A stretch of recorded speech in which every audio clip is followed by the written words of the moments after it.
all we can absolutely say about ourselves for certain is that we are aware. That's all we can really say for certain. And within that all-encompassing awareness, which can be considered a peer view, and that it is all-encompassing and includes and contains everything, within that totally clear, pure view of awareness are included and contained all points of view. And all points of view, and points of view is another term for appearances or phenomena or thoughts, emotions, and experiences. All of those that appear are points of view of that awareness. In other words, they're just points of clear awareness and nothing else. And when they appear, most of us have been trained to hold to those points of view and take them to have an independent existence or independent identity.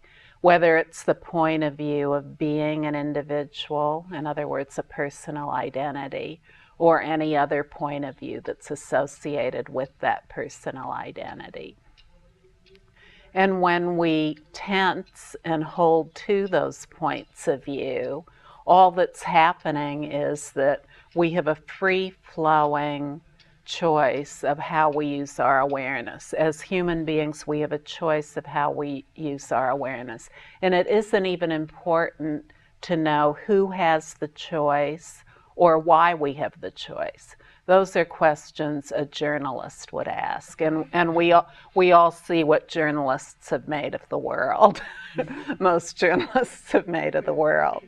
So we don't really even need to know the answers to those questions. All we need to know is that this simple process occurs, that there is awareness, and it either holds to points of view that appear, and when it holds to a point of view that appears, it discriminates about that point of view. In other words, it decides that the point of view is positive or negative, or that it is something to indulge or renounce. And in doing so, it throws us into a belief in a world of points of view in which all points of view have an independent existence of some kind, whether they're positive or negative, and we spend our entire life discriminating whether or not everything we see is positive or negative. When we elect to do so, that's just a simple choice we have. We can spend our life lost in the illusion that all points of view have an independent existence other than awareness, or we can just relax the hold on points of view, completely relax the hold on points of view. And that's what it means to let point of view be as it is. It means we just relax the belief, whatever it is that we've been believing in. And for many of us, we have so many beliefs and so many points of view that when we just relax the belief in one point of view and let that point of view be as it is, it holds up. It frees up our need to hold to other points of view. So it isn't that this is one point of view at a time we're addressing. When we realize that any point of view does not have an independent nature, in meaning that it does not have an independent nature, the meaning is that the nature, the point of view itself is not independent of awareness. So the point of view itself has no independent existence, no independent identity, no substance or characteristics of its own. Everything that appears, it has no substance or characteristics of its own. It has no independent nature. It is not substantial in its own right. When we believe that everything is substantial in its own right, then we believe in everything we see as though it is independent and that it's something to accept or reject. And if it's something we want to reject, it's something we want to get rid of. And if it's something we accept, we want to hold on to that. So all of our life we spend trying to hold on to certain points of view and get rid of other points of view.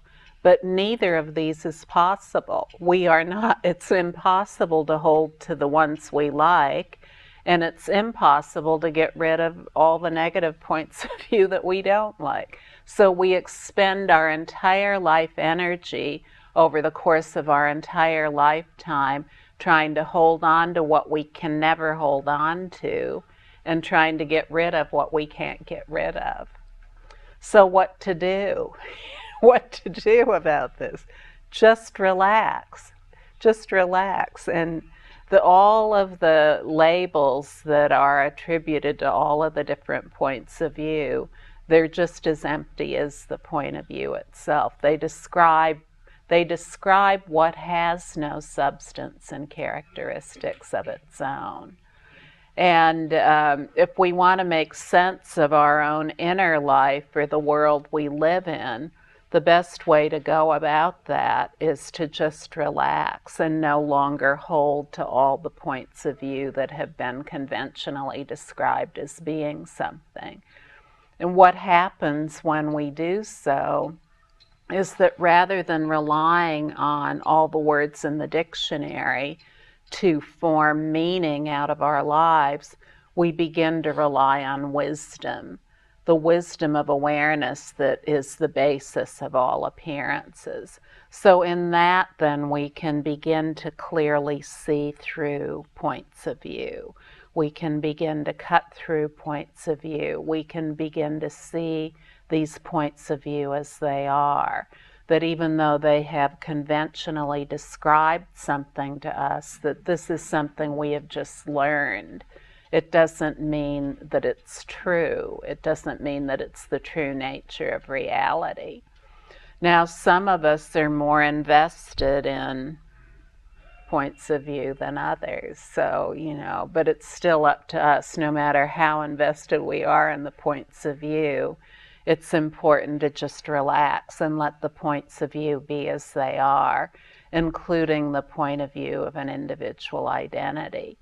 If we spend our whole life trying to change the personal identity and make it into a better personal identity, then we actually spend all our life toying around with something that really has no substance or characteristics in its own right. So if we're trying to improve our conduct or behavior, the way we think or our emotions, we're dealing with a point of view called a personal identity that does not exist in its own right. It has no independent existence. And thus we spend our whole life with our energy drained by assuming that everything is something when it really cannot be found to exist in its own right. So another way of looking at this is to say that all points of view that appear are like a mirage. A mirage is a vivid appearance, but when examined, it's a vivid appearance of emptiness.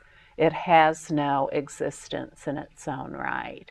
And this is true not only for a mirage, but for all points of view, including a mirage. Other illustrations would be a hologram. A hologram is an incredible projection of something that looks as though it's very real. Say it's a cafe in Paris, and it's filled with people from all over the globe, and one is having a latte and the other's having a cappuccino, and maybe the other's even having a frappuccino. There are all of these different kinds of coffee drinks, caramel macchiato, or whatever your favorite is. See, the points of view are endless, but no matter how real all these things in the hologram look, and no matter how many different languages are being spoken, all that's really there is space. It's comprised entirely of space. It's never been made into anything other than space. It's a vivid appearance of emptiness. So all the visual appearances and all the sounds are self-appearances and self-sounds of awareness. They aren't anything other than that. Anything at all that we sense with any of our senses, whether it's seeing or smelling or hearing or tasting or touching, we only know those to be due to awareness. Without awareness, we wouldn't have the sensation of sight. We wouldn't have the sensation of hearing. We wouldn't have the sensation of smelling. There would be no sensation of tasting and no sensation of touching. So it's awareness that is the entire nature or essence of all of these senses, no matter what they are. The sensations would not be without awareness. So in this simple way, we can show ourselves that awareness isn't something looking at the sensation. The sensation itself is awareness. Awareness, forever empty awareness, is always blended with any sensation. And so too with anything we think or any emotion we have. Those are only due to awareness, and awareness is the entire basic space of that thought or emotion or sensation.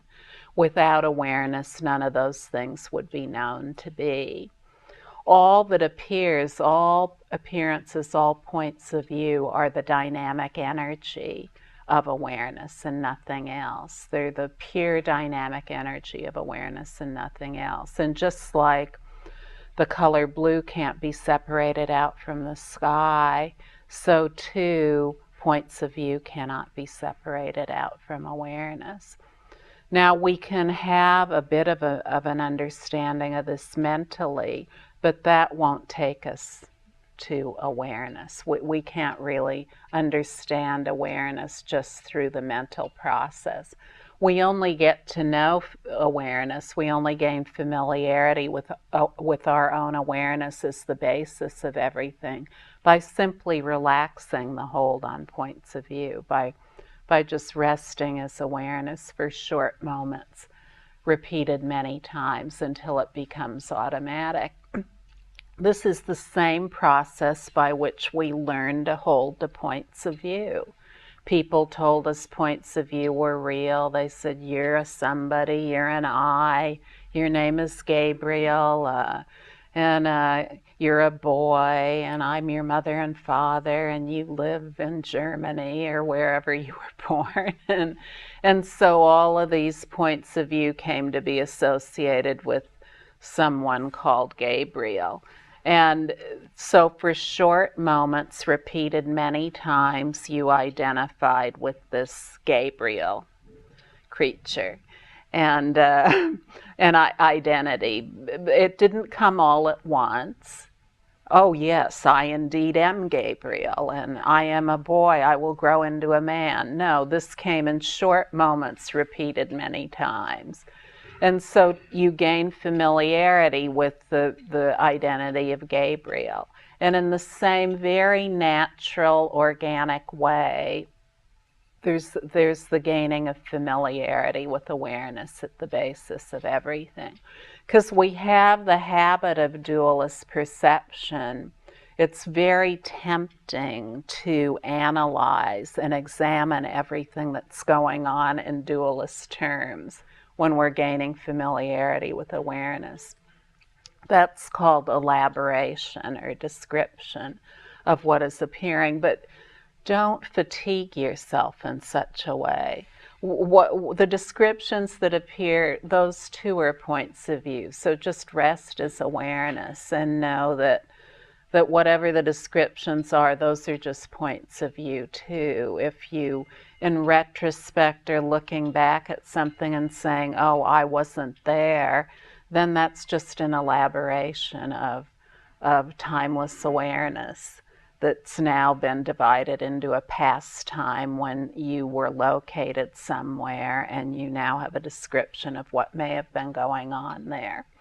Not to just rest, to relax and allow awareness as the basis of everything means to move out of self-concern and a life focused on self, that's the whole world of point of view, to the openness and spaciousness of all-encompassing wisdom awareness that includes everything. So it includes the personal identity and it includes everything else.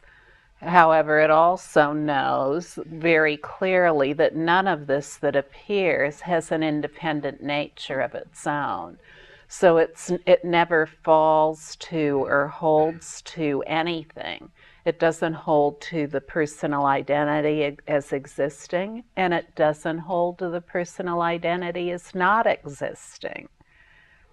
It's very clear always and forever in empty awareness that there's no need to hold to anything, that anything is held to as an attempt to describe awareness according to certain definitions or according to some kind of substance it has or characteristic it has. It's only in knowing just two simple things. One, that nothing that appears has an independent nature, and two, that to relax, just relax. Nothing has an independent nature. And this isn't the same thing as nihilism. Nihilism is holding to nothingness. Nothingness is a philosophy that says that everything comes to nothing and it leads to nothing. But when we rest as all-encompassing awareness, we find something much different than that when we don't hold to either that things exist or they don't exist, to either of those points of view. What we find is all-encompassing wisdom. And so we've moved away and gradually opened up from the self-concern of a personal identity to all-encompassing, stainless awareness that is inclusive of everything.